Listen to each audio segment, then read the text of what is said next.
I'm not going to bury the lead. I messed up bad on this one. Worst woodworking mistake I've ever made, by far.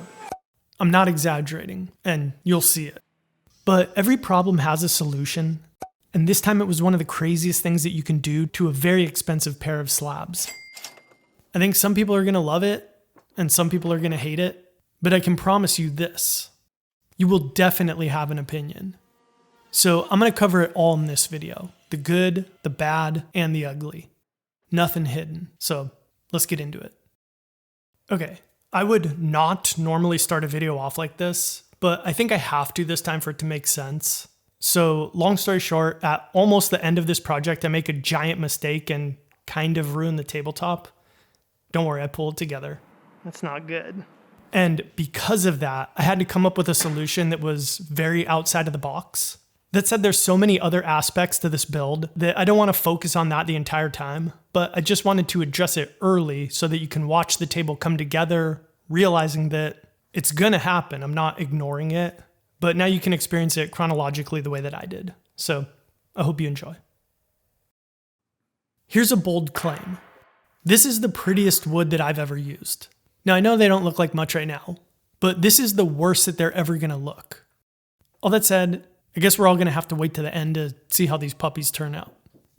So what they are is a pair of Claro walnut slabs that I picked up from my buddies at GL Veneer.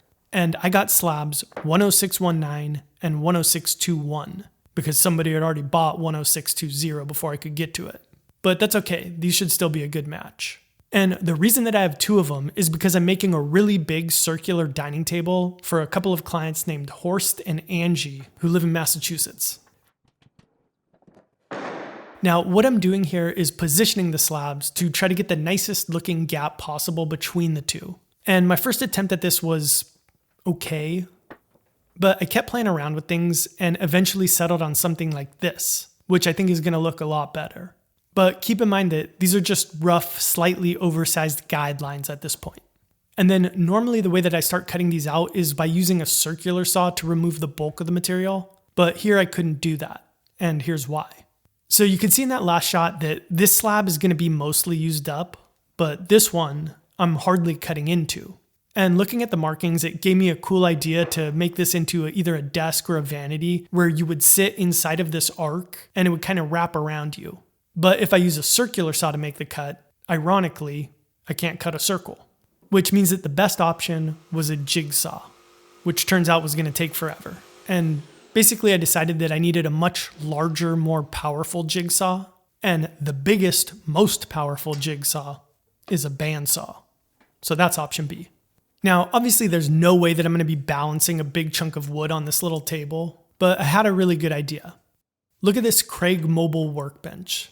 It's almost the right height to use with the bandsaw, but almost wasn't going to cut it here. We need almost exactly the right height.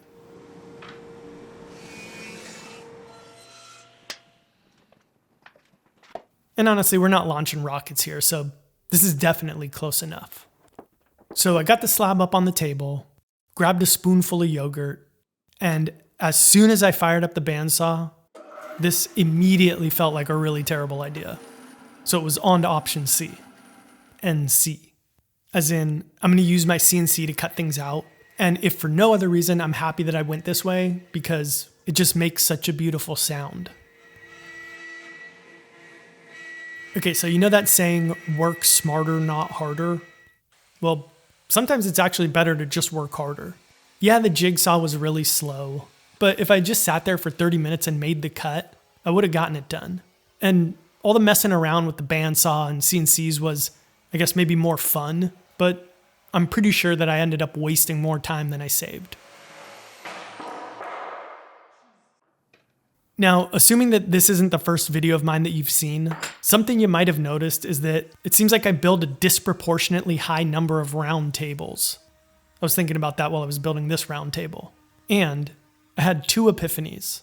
So the first one, to quote late 90s alternative rock band The New Radicals, is you get what you give.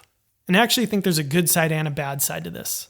The good side is that the more you're willing to put yourself out there, the more you're rewarded. At least that's what I've experienced. And the fact that I'm building this table is actually a great example of that. The way that Hanji found me and commissioned this piece was because they saw the video for this table. In that one, I went pretty deep into how I came up with the design, and I shared a bunch of different ideas that I had along the way. And one of them really resonated with Hanji, which led them to get in contact with me, and here we are. I put more of myself out there, and I got more in return. So that's the good side. And we're going to come back to the bad side in a minute, but the second epiphany that I had was a little bit more practical and coincides with what you see me doing here on screen.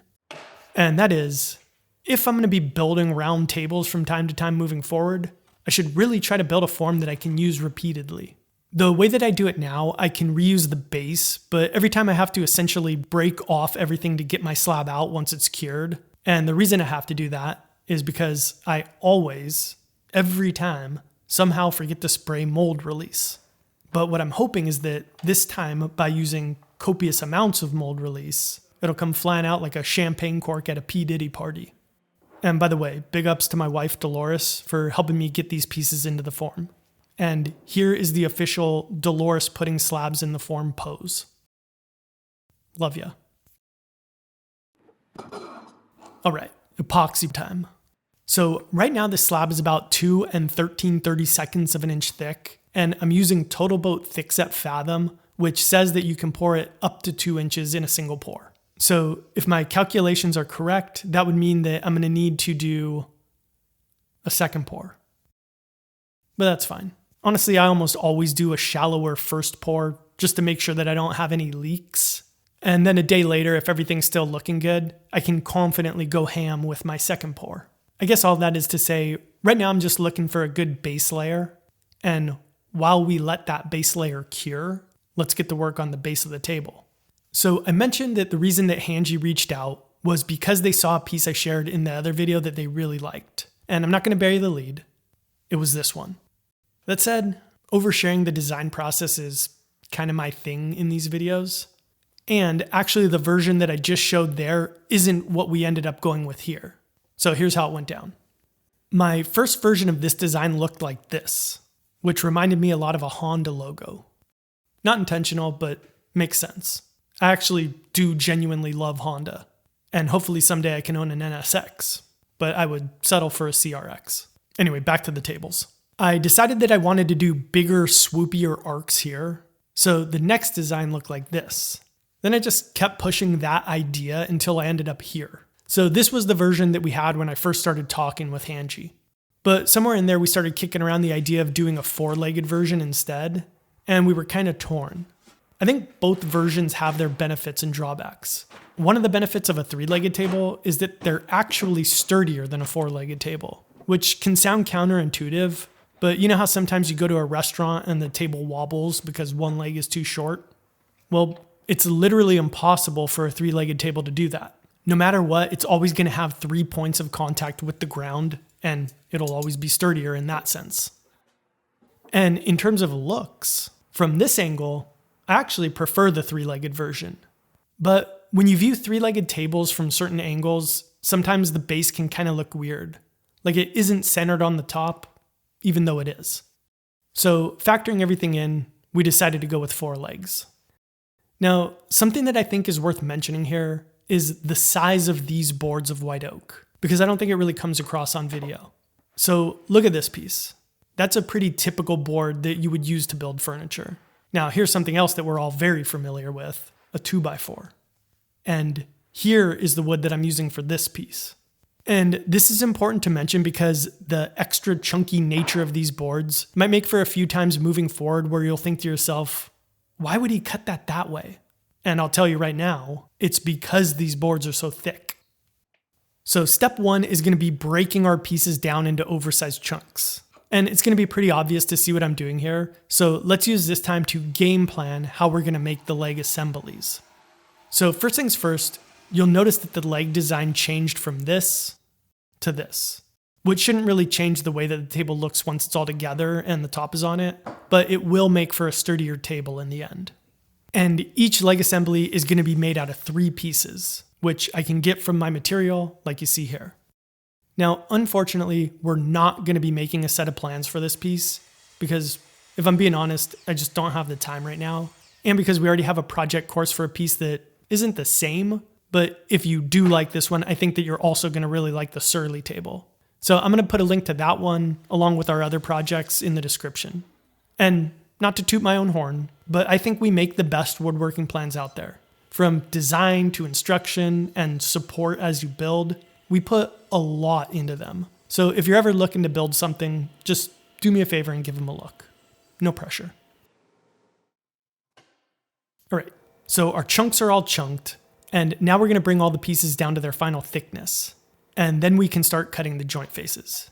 And I want to walk you through this next part in detail because it can look a little confusing, but it's actually really simple. So before I cut anything, I'm going to make sure that I have one perfectly flat reference face on every chunk. And I like to do that by taking a pass or two on my joiner. And then we're going to start with the vertical part of the leg. So this is actually the easiest cut to make because it's designed where these faces are parallel so that you can pretty much just set your fence to the proper distance on your table saw and rip the joint face. So I'm going to start here with the larger lower joint face. Then after cutting those, I can readjust for the upper face. But there's a trick here, and that is to mark out the curve as a guideline. Because when you cut this joint face, you have to make a stopped cut. So this will help me know where to stop before I start cutting into the part of the leg that I want to keep. And then to clear out the material, I can just use my bandsaw. Next, we can cut these two joint faces. And the good news is they're identical angles, which means I only need to make one sled setup to cut them all out.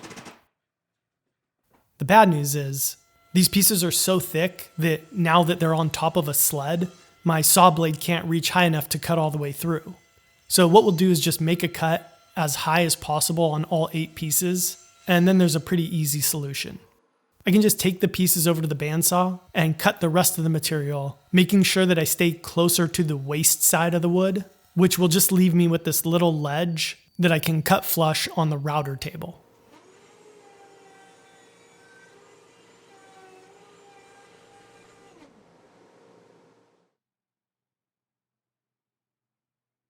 Okay, the downside of you get what you give. So this will sound very obvious, but it all kind of boils down to the fact that people are going to pigeonhole you based on what you show them. Now, the thing is, you can let that be a prison of your own making, or you can use it to your advantage. As an example, over the past couple of years, these 3 videos have racked up the most views on my channel. And because of that, probably 90% of the people who reach out to me want either a round slab table or something like that desk. Now, the good news is I love building that kind of stuff, so it's been a really great calling card to have out there.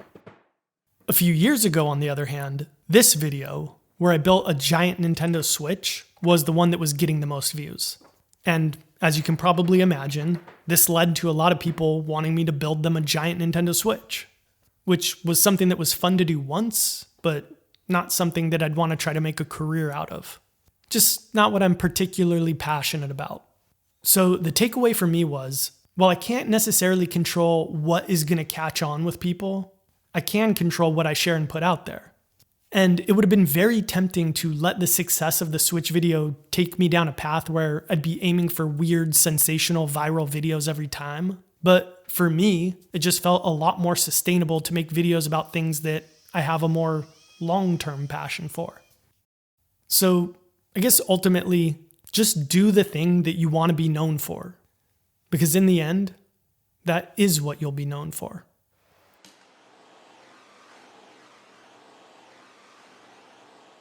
What tool in the workshop scares you the most? I'm going to guess that the most common answer is probably the table saw, maybe the joiner. But when I first started woodworking, for my money, it was the router. Now, over time, I've gotten more comfortable with, honestly, every tool, but especially the router, because I probably use routers more than just about any other tool in my workshop. But it's always nice to get a reminder of how dangerous they can be, hopefully without actually getting injured. And this project has definitely given me a good reminder. Here's the first. So you can imagine that being your skin instead of a tabletop, and it's pretty sobering.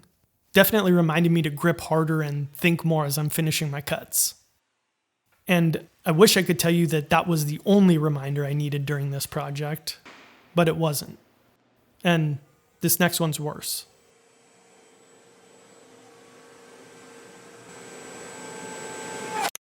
Let's pause for a second so we can all learn. So a router bit's always spinning the same way. And 99% of the time, you want to be feeding your material so that you're pushing against the direction that the bit is spinning. If you just do that, what you're about to see here won't happen.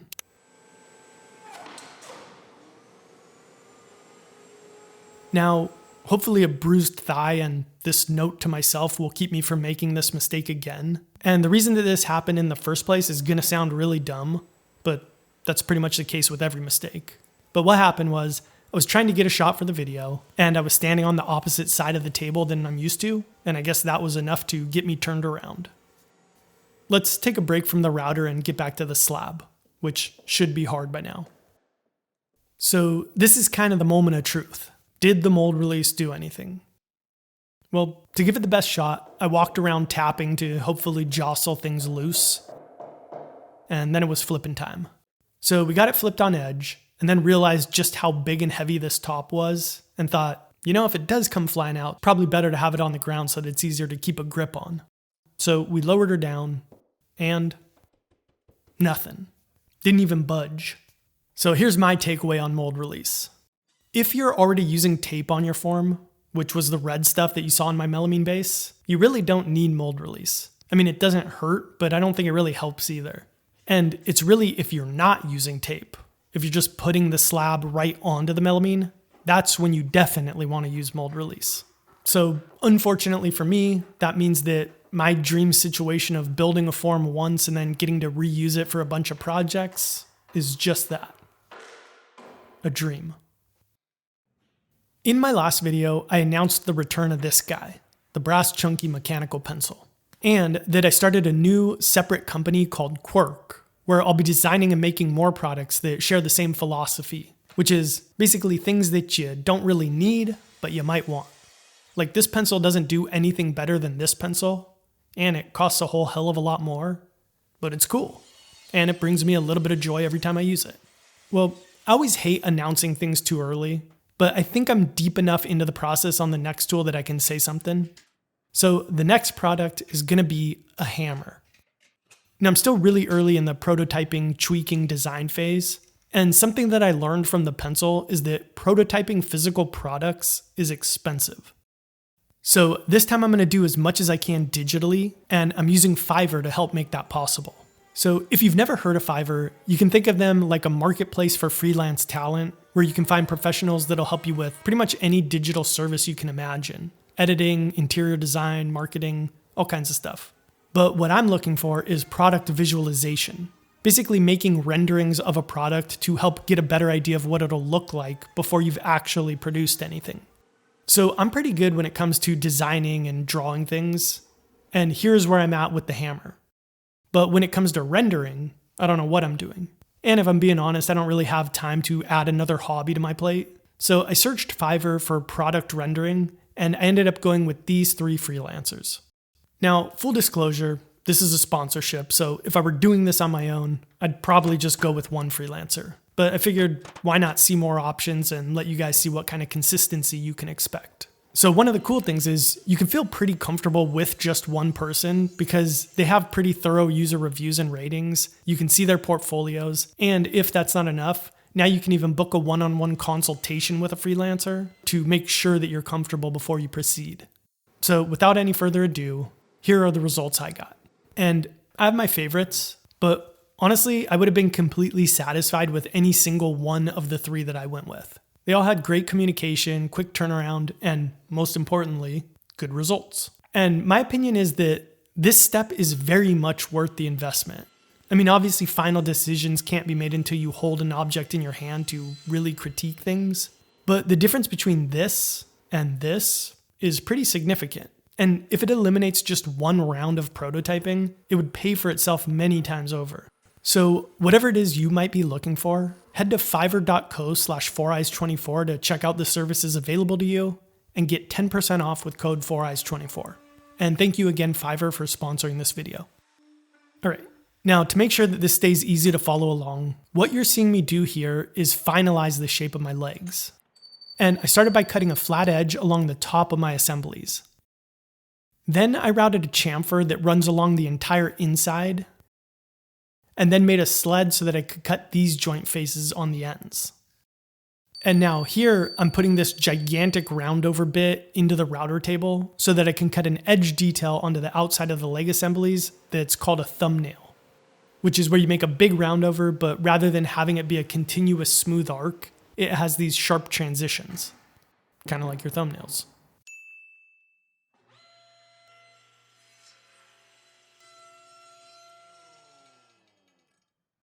So remember at the beginning of the video when I made the bold claim that these were the prettiest slabs that I've ever used? Well, I still think that. And I think we're finally going to start seeing if that's true or false. But before you jump to any conclusions, I want to point out a bit of irony. So, ironically, a lot of the same qualities that make a slab really pretty when it's all finished are the same qualities that make it kind of uglier when it's rough. Look at these two slabs. I could imagine that a lot of people would say that this one is the prettier of the two. I mean, it looks pretty good right off the tree, whereas the other one looks pretty rough.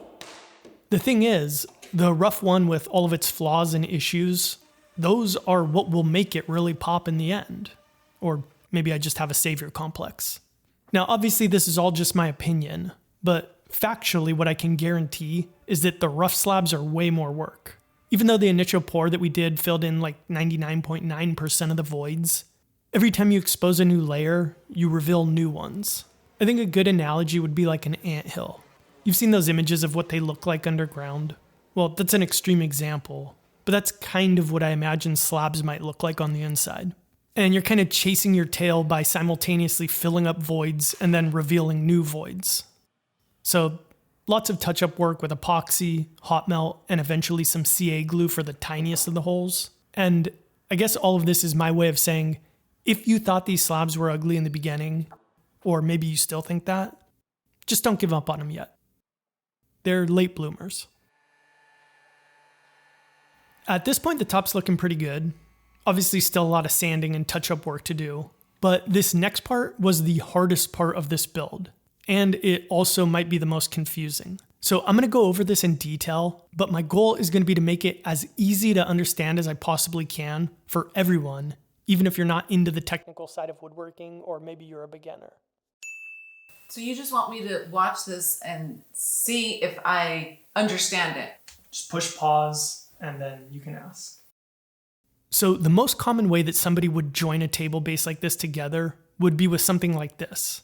But I think that one of the things that's really going to make this table stand out is this hub piece that makes it all flow together.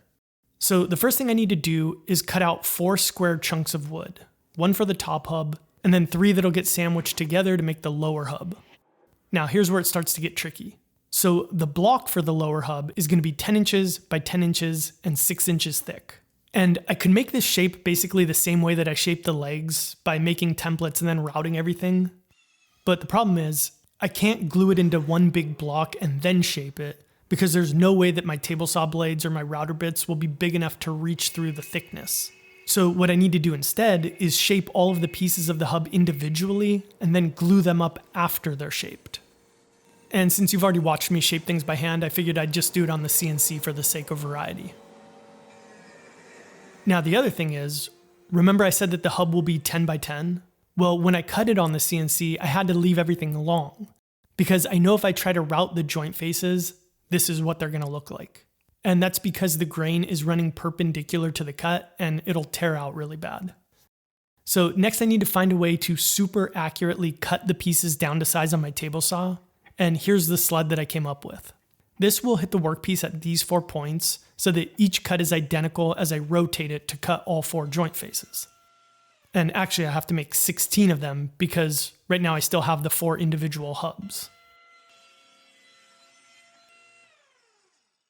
Okay, so at this point we've got our 3 pieces for the lower hub and our 4th piece for the top hub. And the next thing I need to do is join the 3 pieces together that'll make the big lower hub.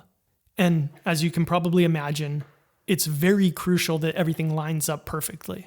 So my first thought here was to cut in some little dominoes between them to make everything line up and stop things from sliding around when the glue is drying.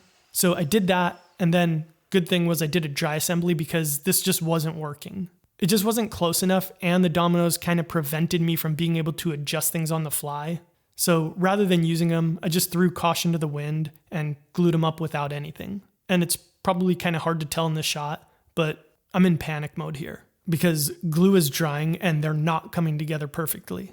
So I would say that they came out closer than they were with the dominoes, but this is probably the step that I should have spent more time thinking about. Now, something to point out is that perfect alignment here doesn't really matter. It's really only the joint faces that I'm worried about. And as you can see in this shot, they're not perfect. And I definitely need to fix them because otherwise there's going to be some pretty bad gaps. So here's what I came up with. I clamped a couple blocks onto my CNC so that I could register the piece like this. And then by manually moving my CNC over the joint face with a flattening bit, it should remove the exact same amount of material from each face. And even though the top hub piece was fine, I had to do the same to it because they need to be identical. All right, so that takes care of making the hub piece, and now we have to assemble everything. So normally I would just use dominoes for this kind of joint, but here I wanted to do something different and bigger. And here are all the dominoes that my domino is capable of cutting, and I can't go bigger because I don't have the Domino XL. So I'm gonna make my own Domino Magnum. And to do that, I made this jig that can kind of snap to the joint faces of both the legs and the hub, and then I can use my router to cut everything in. So would the domino have worked here? I'll say 100% yes. And I think this is a really good example of why some people love and why some people hate the domino, boiled down to its simplest form. Here I'm using like 7 cents worth of MDF and a router and bits that I already have for other stuff to do the same thing as a tool that costs over $1,000. But to cut these 4 joints with a domino would probably take about 15 or 20 minutes. Meanwhile, to make the jig, cut everything in, and then having to make the domino tenons probably took me like 4 hours. So basically, if you were only ever gonna do this once, I could see where the domino seems like a ripoff. But if you're gonna do it twice a month for 10 years, you start to see the value. I know that's simplified math, but you get what I mean.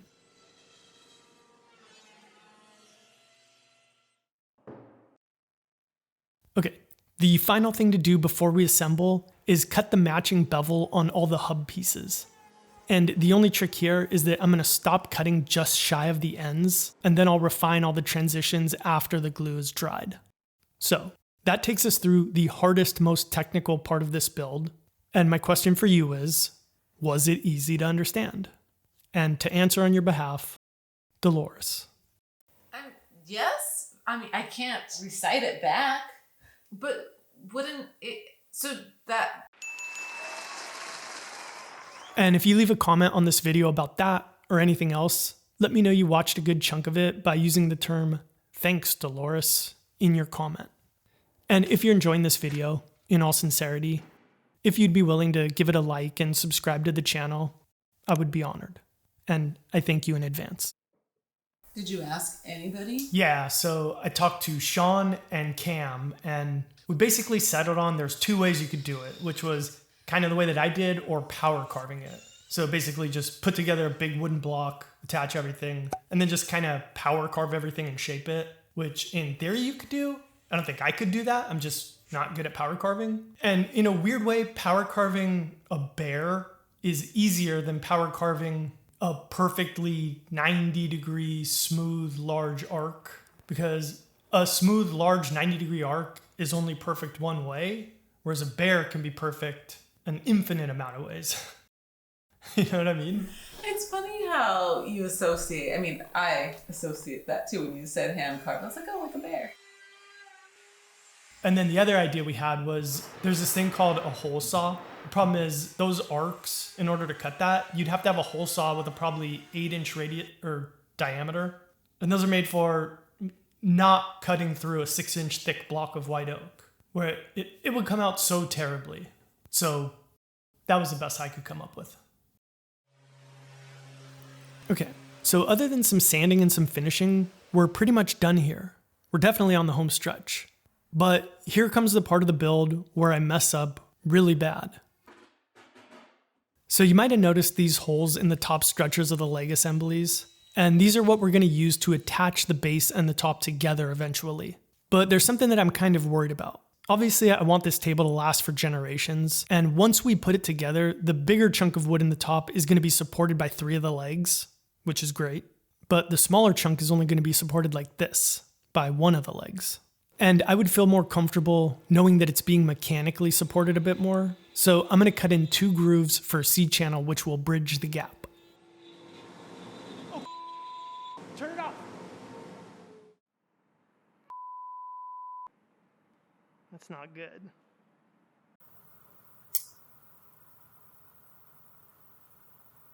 I try to stay positive, but that sucked.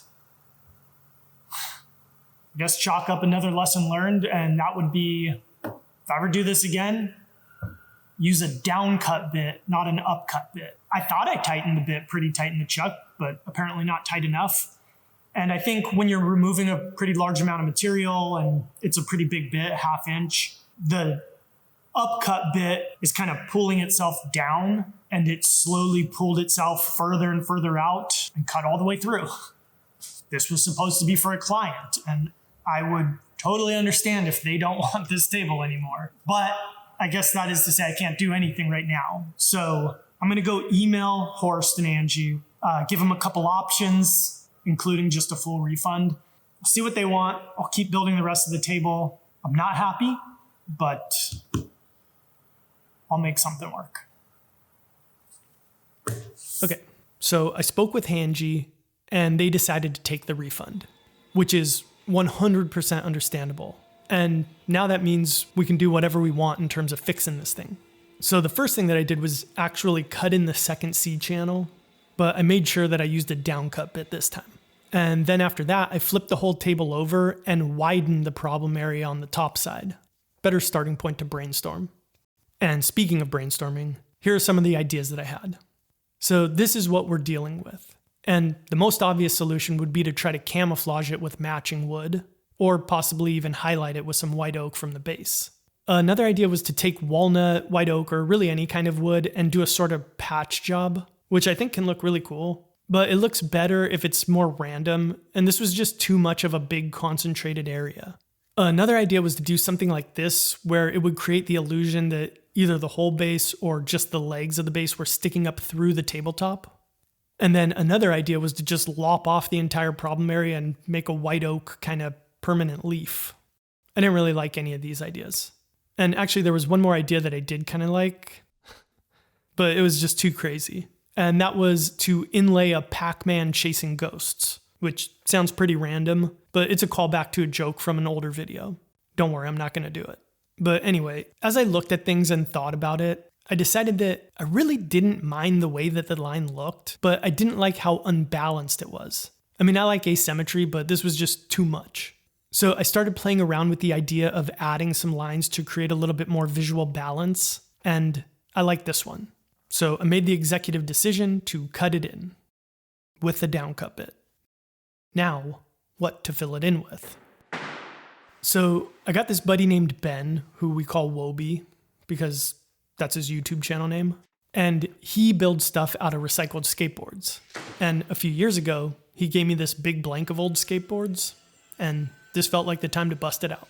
So I started off by cutting a few thin strips, but I didn't want to inlay them like this because they have a bunch of gaps, like you can see here. So to make it look cleaner, I cross-cut them into a bunch of smaller pieces that didn't have any gaps, like this one. Now, I'm not going to sugarcoat it. I would give myself maybe like a B- on this. I would say that the installation itself came out pretty clean. No complaints there. But I'm a little bummed by this weird optical illusion that it creates. So from far away, it looks fine. And from up close, like if you were sitting at the table, it looks fine too. But from a medium distance, some of the darker pieces of the skateboard kind of blend in with the walnut, and it creates this illusion that the pieces are staggered, even though they're not. And as much as I wanted to like it, I didn't. So, now I'm not out on the skateboard idea completely. I think with a different pattern like chevrons or maybe even just rotating the pieces 90 degrees, it might have worked. Honestly, check out Wobie's channel. He does awesome pattern stuff. But on this one, the biggest problem is I think it's just too much skateboard. Like I think something that might be cool would be to do a small bow tie to fix a crack or something. And maybe I can play around with that on a future project. But doing this made the entire piece feel like it was about the inlays. They became the focal point. And I don't want them to be the focal point. So I decided I just needed to do something that won't try to hide the fact that I made a mistake, but also won't make the mistake define the project, which is going to be these, I called them pill-shaped inlays, but I think Dolores hit the nail on the head with her description of popsicle stick inserts. Thanks, Dolores. Now, you're not actually supposed to inlay pieces like I did there, perpendicular to one another, but I decided to roll the dice with this one. I mean, I think it'll probably be fine, but I feel like I'm playing with house money at this point, so I was fine using this as an experiment.